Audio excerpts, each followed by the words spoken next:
Now read about one of George's neighbors, Mr. Catanzara, and a conversation between them.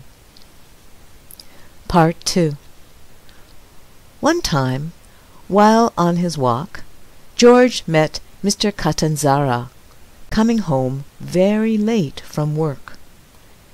He wondered if he was drunk, but then could tell he wasn't. Mr. Catanzara, a stocky, bald-headed man who worked in a change booth on an IRT station, lived on the next block after George's, above a shoe repair store.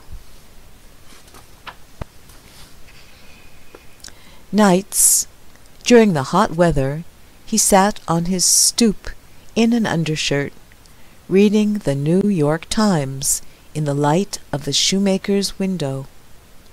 He read it from the first page to the last, then went up to sleep.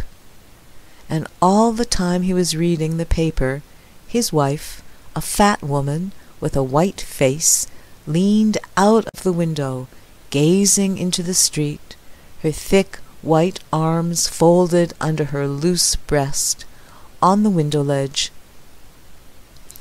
Once in a while, Mr. Catanzara came home drunk, but it was a quiet drunk. He never made any trouble, only walked stiffly up the street and slowly climbed the stairs into the hall. Though drunk, he looked the same as always, except for his tight walk, the quietness, and that his eyes were wet. George liked Mr. Catanzara because he remembered him giving him nickels to buy lemon ice with when he was a squirt. Mr. Catanzara was a different type than those in the neighborhood. He asked different questions than the others when he met you, and he seemed to know what went on in all the newspapers. He read them as his fat, sick wife watched from the window. "What are you doing with yourself this summer, George?" Mr. Catanzara asked. "I see you walking around at nights."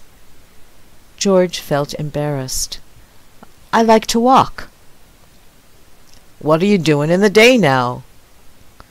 "Nothing much just right now. I'm waiting for a job." Since it shamed him to admit he wasn't working, George said, "I'm staying home. I'm reading a lot to pick up my education." Mr. Catanzara looked interested. He mopped his hot face with a red handkerchief. "What are you reading?" George hesitated, then said, "I got a list of books in the library once, and now I'm going to read them this summer." He felt strange and a little unhappy saying this, but he wanted Mr. Catanzara to respect him. "How many books are there on it?" "I never counted them. Maybe around 100. Mr. Catanzara whistled through his teeth. "I figure if I did that," George went on earnestly, "it would help me in my education. I don't mean the kind they give you in high school. I want to know different things than they learn there, if you know what I mean." The change-maker nodded. "Still and all, 100 books is a pretty big load for one summer. It might take longer. After you're finished with some, maybe you and I can shoot the breeze about them," said Mr. Catanzara. "When I'm finished," George answered. Mr. Catanzara went home, and George continued on his walk. After that, though he had the urge to, George did nothing different from usual. He still took his walks at night, ending up in the little park. But one evening the shoemaker on the next block stopped George to say he was a good boy. and George figured Mr. Catanzara had told him all about the books he was reading.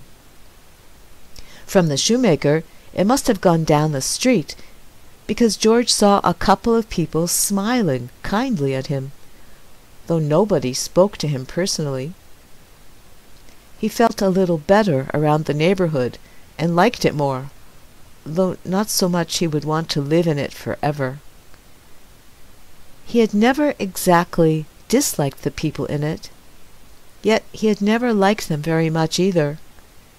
It was the fault of the neighborhood.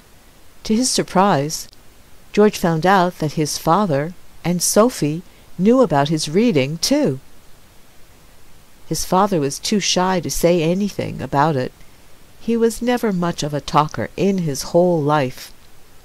But Sophie was softer to George, and she showed him in other ways she was proud of him. As the summer went on, George felt in a good mood about things. He cleaned the house every day as a favor to Sophie, and he enjoyed the ball games more. Sophie gave him $1 a week allowance, and though it still wasn't enough, and he had to use it carefully, it was a hell of a lot better than just having 2 bits now and then. What he bought with the money?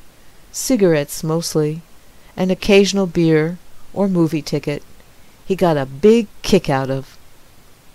Life wasn't so bad if you knew how to appreciate it.